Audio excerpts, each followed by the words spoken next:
We're now going to look at some different ways to use the pastels and to see different effects across the paper. So the first one's quite simple, just going to go in there with a dark blue, is just a tapered stroke. So you're going to apply more pressure at the bottom and then lighten it as you go. So I'm going to put quite a bit of pressure and then lift.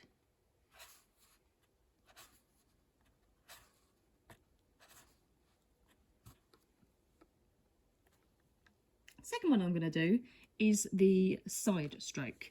Now for this, what I'm going to do is I'm just going to remove a little bit of this paper case, and I don't want to remove it all because I'm going to end up with very messy fingers if I do that. So I'm just going to take a little bit more off the top. I don't want to take it all because I do still want to hold it.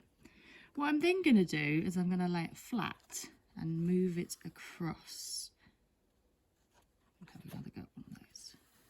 So you do need to put a reasonable amount of pressure to get that effect.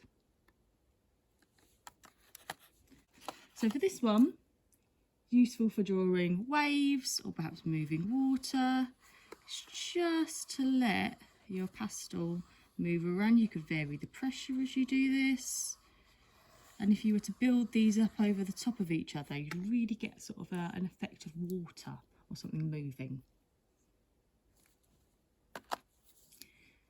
Next one we're going to look at is cross-hatching. So this is where we're going to draw lines over the top of each other. So I'm going to go in with this red, and I'm going to start doing some lines horizontally, or diagonally really. And then I'm going to go back over the other way with a different colour, so again diagonally.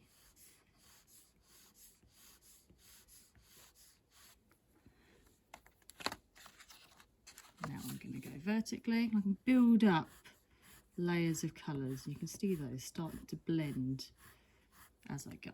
Now I'm going to go horizontally.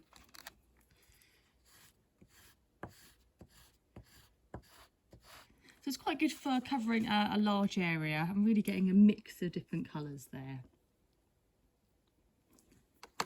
Next one I'm going to show you is feathering. And that is where I'm going to use layers, feathery light diagonal strokes of various colour to create rough texture. So I'm going to do this with green.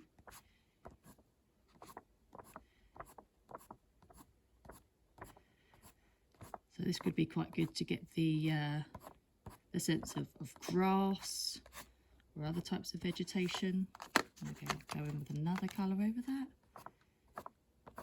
So I'm using a similar sort of style to the tapering that I did earlier.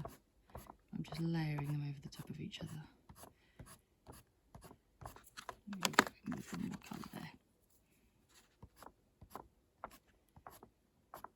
It really gives a sort of rough texture.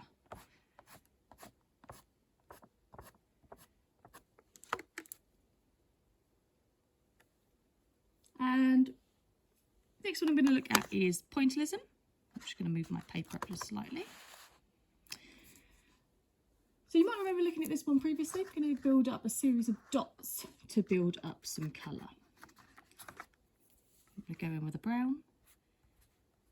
I'm just going to do quite rough dots rather than making them specifically circles, which you could do if you wanted to do for a different effect. I'm just going in with tiny little lines there, and I can then build that up with other colours.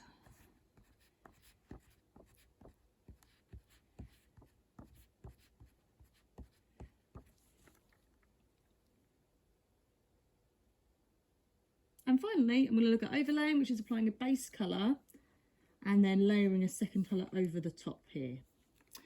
So I'm going to go in with my orange, which I did before, getting a base layer there. And I'm now going to overlay that with another one. So I'm just going to tear a little bit more off this yellow like I did before, but not all of it. And I'm going to lay that over the top for a really smooth blend.